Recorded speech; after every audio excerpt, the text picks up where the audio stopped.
We are only a few days away of Season 2 for Tekken 8, and even though everyone has their own opinion and take and they're valid, I think that we can all agree that the last Tekken talk was very controversial, and it has sparked a new level of discussion within the Tekken community among newcomers and also specifically what we could call legacy players. And in this video I want to talk about it because I feel like this is connected actually to a much core thing, to a much deeper topic to talk than just gameplay and balance changes. This big topic or idea that I'm talking about is what I would call the philosophy of gameplay design that the devs have for Tekken 8. This is not really a problem of balancing or only something attached to the changes of Season 2.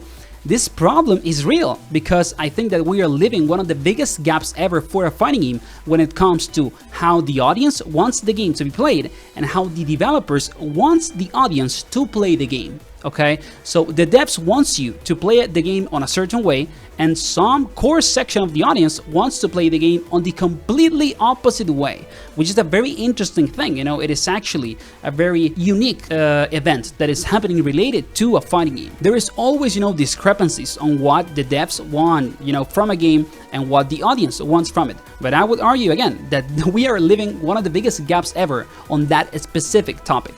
And the reason why this is huge is basically because, one, I don't really, think that the Tekken dev team is bad or I don't trust them. Not at all. I think that they are a great team, and I think that the core of Tekken 8 is very high quality, everything related to it.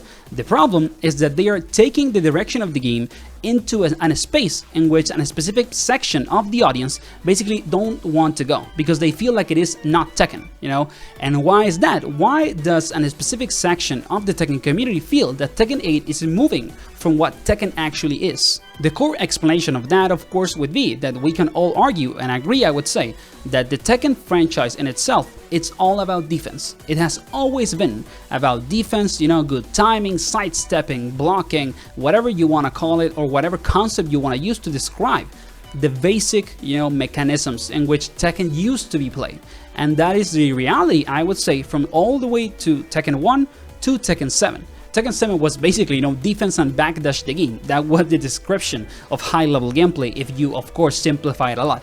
So in that sense, the Tekken franchise is deeply connected to defensive options and to what we can maybe call in some way footsies or whatever you want to call it. It is kind of a loose concept to argue with, but it is related to the idea of defending yourself and to basically have options in the gameplay that allow you to interact with your opponent constantly instead of living situations in which you don't have options to fight against very oppressive offensive attacks, which is something that happens constantly on Tekken 8. So that core thing, that is the gameplay and philosophy of design that this game has. Because they want the game to be offensive, and that is the core reason why all of this is happening, because they want you to, in some situations, not have an answer.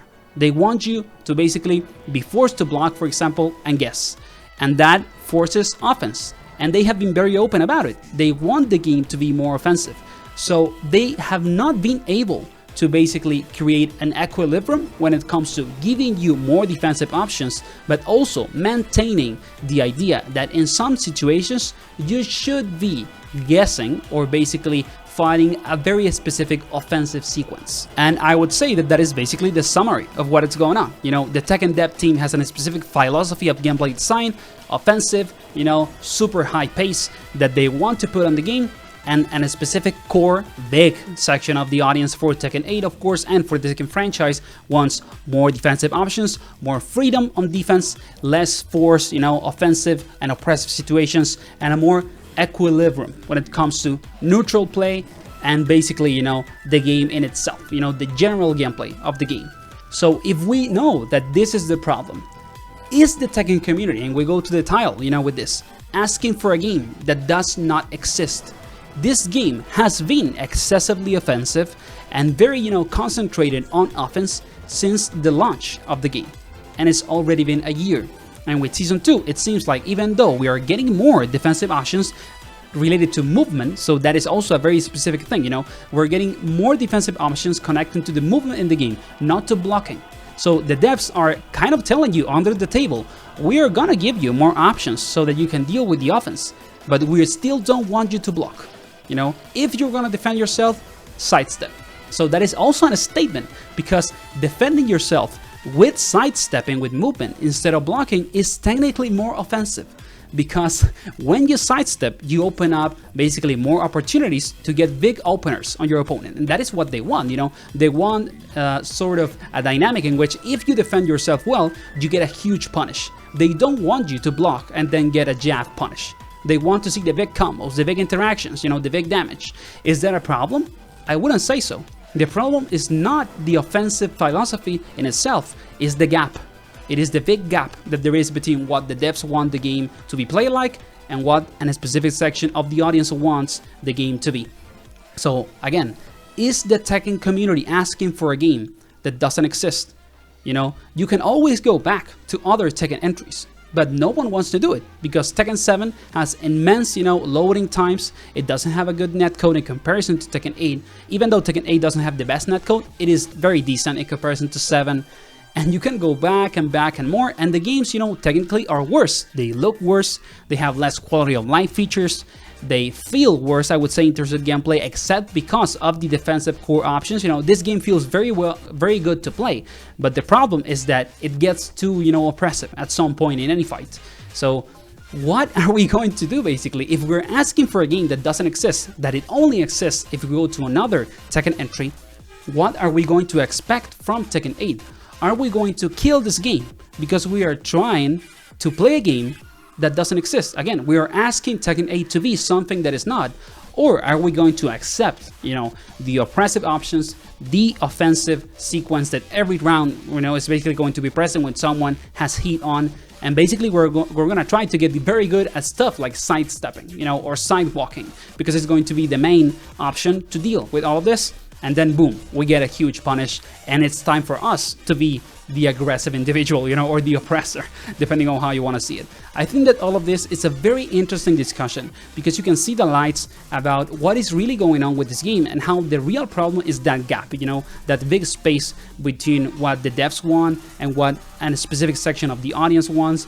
And again, I trust the Tekken devs. I don't think that they're a bad team or that they are doing their work wrong. I just think that maybe they have not been really connected with what a section of the community wants, and it has been very hard for them and challenging to create a balance between what a specific section of the community wants, you know, more defense, etc., and what other people want, which maybe is more offense. It's hard to take decisions in which you can balance all of these problems, especially when you take into account how much all of that affects retention. You know, at the end of the day, fighting games earn money after launch because of retention and because of, you know, sales, you know, when the game goes on sale and a big portion of the audience buys it on a sale.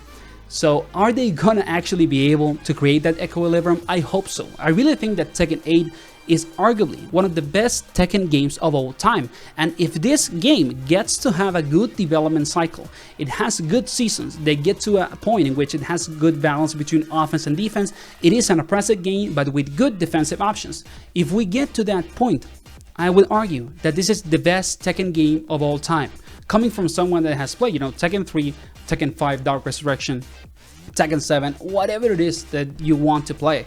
You have multiple options, you can join multiple games, you're not forced to play Tekken 8, but I would say that if this game actually gets a good dev cycle, it is arguably the best Tekken game of all time. And I'm gonna say it, you know, I'm gonna say it openly. I think that even though that is maybe a hot take, this game has everything to become the best Tekken ever. So hopefully, and I trust them, I trust Harada, I trust Murray and everything else, and I think that this game could end up being one of the best Tekkens ever if they actually open themselves up, which I'm pretty sure they will. They will hear the community, and we will see what is gonna happen with Tekken 8 in the future. I hope that you enjoyed the video. I hope that you find it interesting. Let me know in the comments what you think about this discussion. I think that it's a pretty interesting debate to have, and see you on the next video, guys. Hopefully, we can enjoy Season 2 of Tekken 8.